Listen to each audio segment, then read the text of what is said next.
Raises all kinds of questions. I feel bad for him, you know? Coming out of Arkham all alone. He's not equipped to deal with the world. It's true. Poor old Puddin' don't know a fiesta from a funeral. But there's a world full of charity cases out there. And you picked John.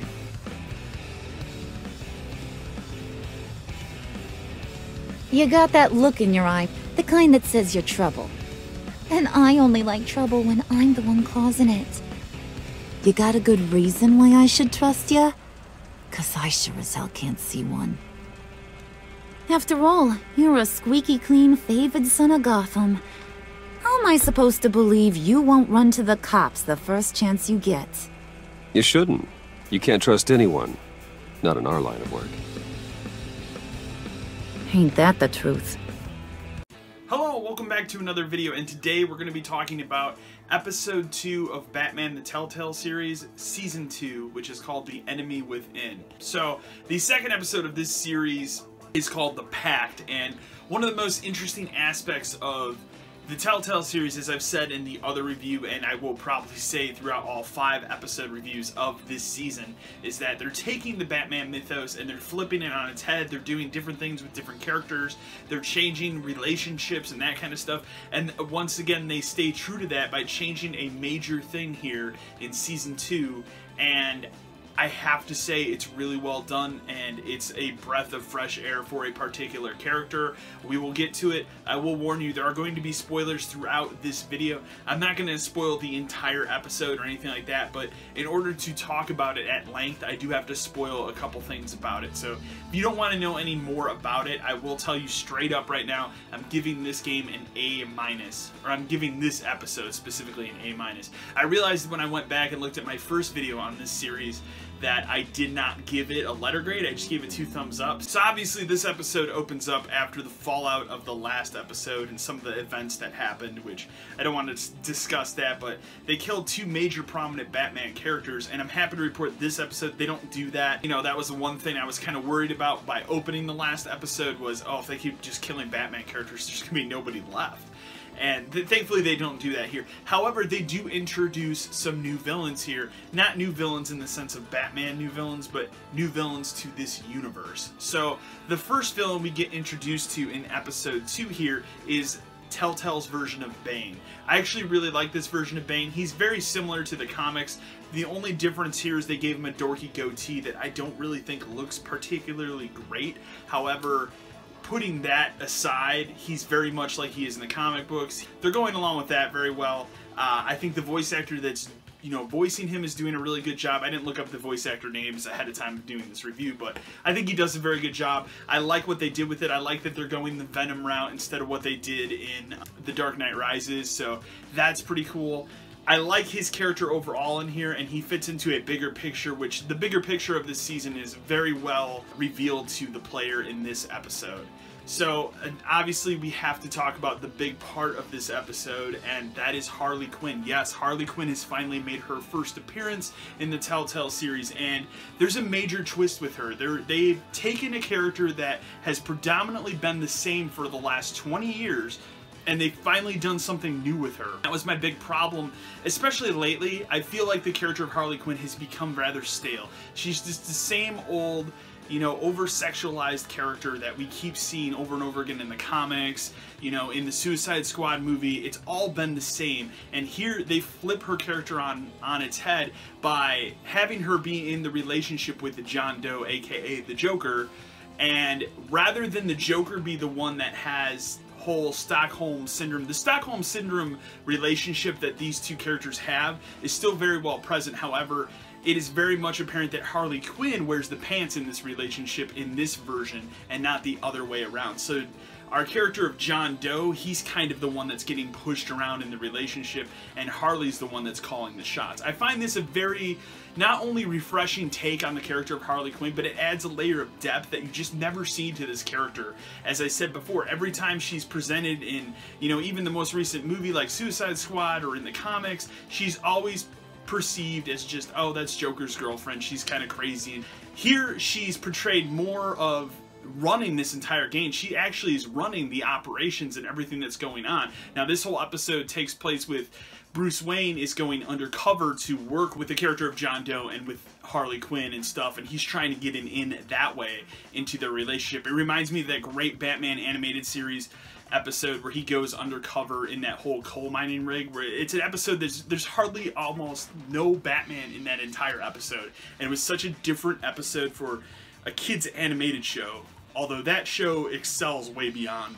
children's animation. That being said, I thought they did a really good job here, especially with the character of Harley Quinn. She's just really well done. The voice actress does a phenomenal job with her through and throughout the entire episode, but she is the head boss, at least for right now, of this entire game. Now, she's recruited some other people. Mr. Freeze is here. Mr. Freeze makes his first appearance. Bane is part of this game, and then obviously you have John Doe. So these are all major players in a larger game, and they're trying to take over Gotham City. Now, Mr. Freeze is here. I felt he was underutilized in this episode.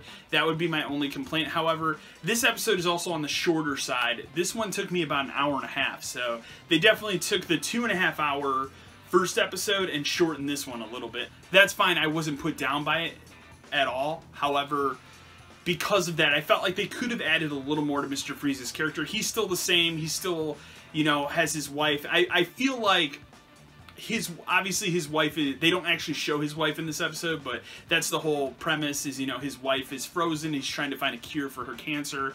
They don't go into any more detail with him, and he's kind of only in about 2 scenes, maybe 3 of this entire episode. However, I feel like they held back on his character because he's going to become more of a story plot point in later episodes of this season.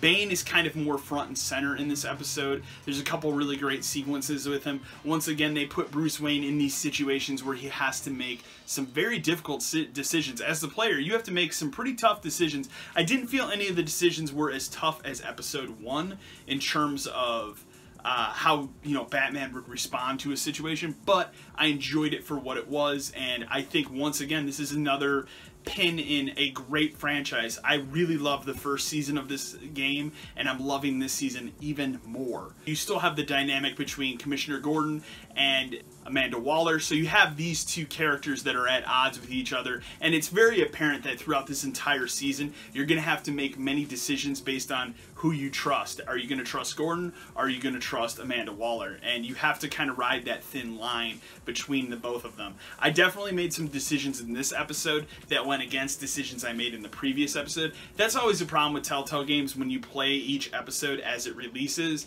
is you kind of forget a little bit about some of the decisions that you made. That's not necessarily a bad thing about the video game, and a lot of times they have a pretty good recap when you start an episode, what happened in the previous one. But in terms of everything else that this episode offers, I really enjoyed it. Once again, I still think they're, you know, continuing the trend of being on the right track with this season of it. I think it's even better than the first season. I will also say I had no problems with playing this episode. I played on the Xbox One. That's the version that I chose to play because that's where I played the first season of it. So my decisions and stuff carry over. I had no slowdown, no hitches, no weird graphical glitches or anything like that. It worked pretty flawlessly from beginning to end. And that's a real testament to a Telltale game because, as I've said before, most Telltale games I play have some sort of issue, or there's some problem, or there's a lockup, or, you know, a character's face isn't animating properly, or, you know, there's the lip sync problem or something like that. I've had no problems with Telltale Batman either episode, so I'm not sure what they did over at Telltale Games to fix those issues, but they're doing good work over there to fix that. So I'm gonna go ahead and give this episode an A-. I really enjoyed it. I thought it was good through and through.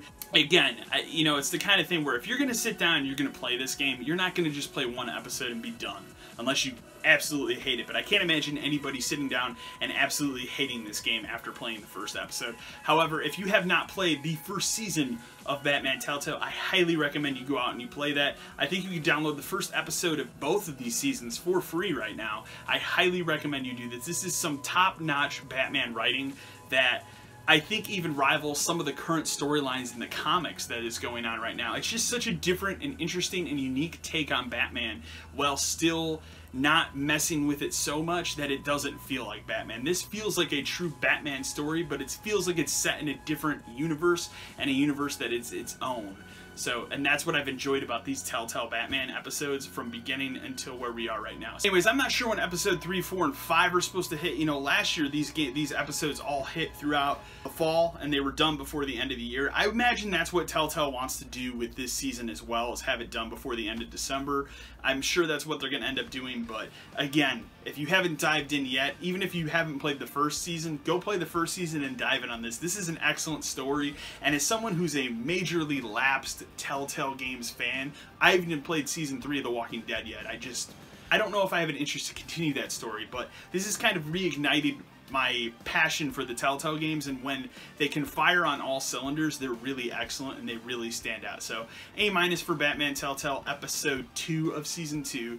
Hope you guys enjoyed this video. Hope you enjoyed the new intro to the show. My wonderful girlfriend made a awesome logo for the website and for the YouTube videos and stuff, and yes, that music theme that you hear is actually me. Yes, I do actually play instruments and do musical stuff. It sounds okay. Leave a comment in the comment section below. Let me know what you think about that too. Anyways, guys, remember, like, share, and subscribe to the channel, and as always, till next time.